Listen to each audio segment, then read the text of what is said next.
গায়ে ছেড়ে দেবো কিন্তু। আয় কাছে আয়, কাছে আয় বলছি। দেখেছিস দাদা, দেখ না কিছু তো বল। আরে ব্যাপারটা কি হয়েছে আমাকে বলবি তো?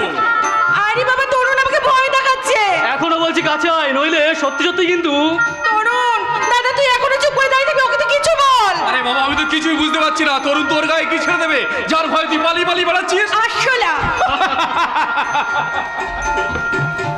এই তরুণ, আরশোলাটা ফেলে দে। আরে বাবা, এতে আরশোলা নেই। ওকে প্রেজেন্ট করবো বলে এই একটা চেন নিয়ে এসেছিলাম। ও জিজ্ঞাসা করলে এতে কি আছে, আমি বললাম আরশোলা।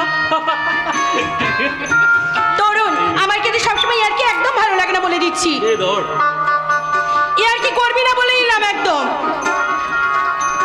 দাদা সত্যি আলো, কনের সাজে আজ তোকে রাজরানীর মতো লাগছে রে বোন। হ্যাঁ, মনে হচ্ছে স্বর্গ হতে কোনো দেবী প্রতিমা এই মর্তের বুকে নামিয়ে আসিয়াছে।